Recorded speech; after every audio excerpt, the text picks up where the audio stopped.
Hi guys, welcome to the very first calligraphy tutorial on this channel. This is an introduction to basic stroke types, and without these you can't form any letters or other figures, numbers, etc. at all. So without further ado, let's head right into our program. So the very first key to calligraphy is you want to have a very constant angle with your pen or brush or whatever utensil you're using for writing. You see how on the screen the cursor is a very flat brush, or rather a pen. That is equivalent to the nib on your pen.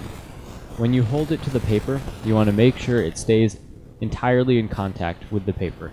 It should be flat against it, and what that allows for is variance. When you go when you go sideways, you'll have a thin stroke. When you go down, you'll have a bold stroke.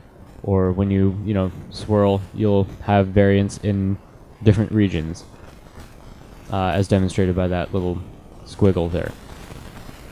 So the very first exercise that you want to always do if you're having issues writing any letter is called checkerboard. And surprise, surprise, it goes with the name, and basically what you want to do is you want to form a checkerboard. And what this does is it stresses a very good approach to calligraphy and how you grip the pen.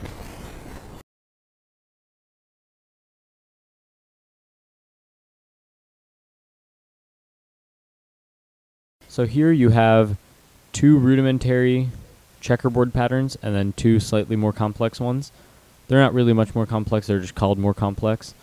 So you have your horizontal, top left, vertical, bottom left, descending staircase, top right, ascending staircase, bottom right, and essentially the horizontal checkerboard focuses on letter formation when you're going left to right, which is every Western language, Western script language or Latin-based language. Your vertical is focusing on letters such as an O or a Q, letters that start at the top and flow down to the bottom. Yeah, that's an example right on the right. And your descending staircase is for letters like an H or a K, where you have a long stem that goes downward.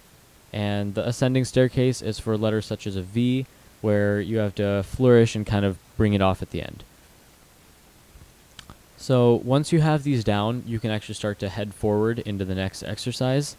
And you don't really need to spend a whole lot of time on this. Just make sure the key point here is you want to have your edges connected. All the corners should be touching, and there should be no gaps. You should be able to just fill it out and not have to think about it really.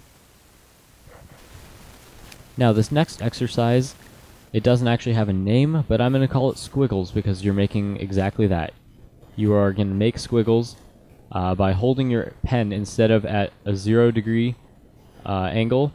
You're going to hold it at 35 or 30 degrees, as shown by the cursor on screen. You see now when I make a downward stroke, it won't be completely square. It'll actually have slanted edges. So what you want to do with this one is just take the pen and make a squiggle.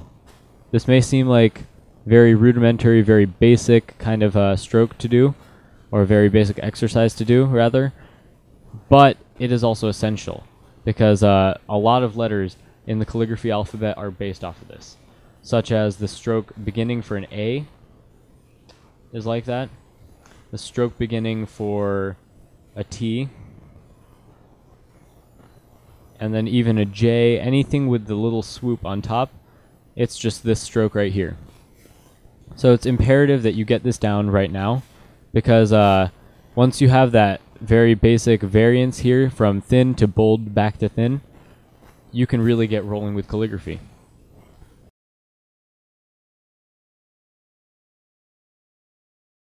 So what I want you to do, you have homework. What you're going to do is you're going to do exercises, just do hundreds of reps. I'm kidding, don't do hundreds of reps, you'll probably go insane. But just do a lot of repetitions of the checkerboards, and also a lot of repetitions of the squigglies.